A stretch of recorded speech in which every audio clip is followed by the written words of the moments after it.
যুদ্ধ শেষ হয়েছে 3 মাস আগে।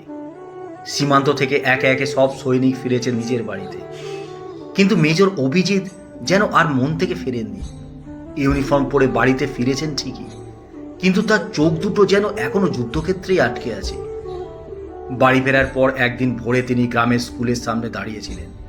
ছোট ছোট বাচ্চারা জাতীয় পতাকা হাতে এগিয়ে আসছে তার দিকে হাসতে হাসতে। সেই হাসি থেকে তার চোখ ভিজে উঠল। স্ত্রী মেঘলা অবাক হয়ে জিজ্ঞেস করলো, কি হয়েছে?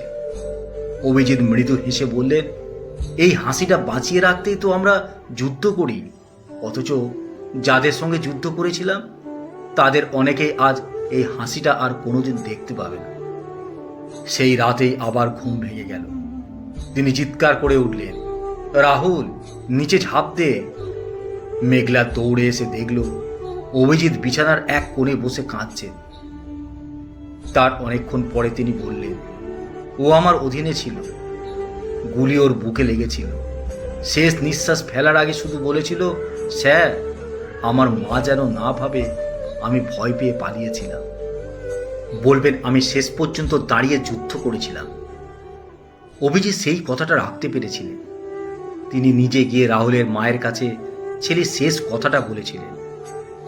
কয়েকদিন পর স্বাধীনতা দিবসে তাকে সম্বর্ধনা দেওয়া হবে বলে আমন্ত্রণ জানানো হলো।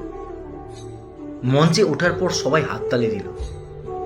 তার বুকে পদক ঝলবল করছিল, কিন্তু বক্তৃতা শুরু করার আগে তিনি পকেট থেকে একটি ভাঁজ করা কাগজ বের করলেন। সেটা ছিল যুদ্ধক্ষেত্রে শহীদ হওয়া তাঁর 17 জন সহযোদ্ধার নাম। তিনি বললেন, আজ আপনারা আমাকে অনেক সম্মান দিচ্ছেন, কিন্তু এই পদকটা আমার একার নয়। এই পদকের যারা দাবিদার তারা অর্ধেকই মাটির নিচে শুয়ে আছে। এরপর তিনি একে একে 17টি নাম পড়তে লাগলেন।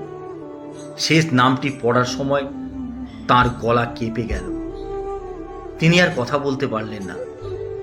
মঞ্চেই দাঁড়িয়ে তিনি নিখুঁত সামরিক ভঙ্গিতে স্যালুট করলেন, কিন্তু সেই স্যালুট দেশের পতাকাকে নয়, সেই স্যালুট ছিল তাদের জন্য যারা আর কোনোদিন বাড়ি ফিরবে না। সারা মাঠে তখন পিনপতন নীরবতা।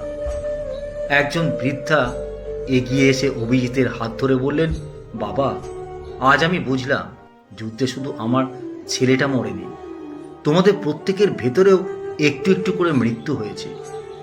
অভিজিৎ মাথা নিচু করে উত্তর দিলেন, আমরা যারা ফিরে আসি তারা বেঁচে থাকি ঠিকই, কিন্তু আমাদের একটা অংশ চিরকাল যুদ্ধক্ষেত্রেই থেকে যায়। কলমে কেয়া দাস।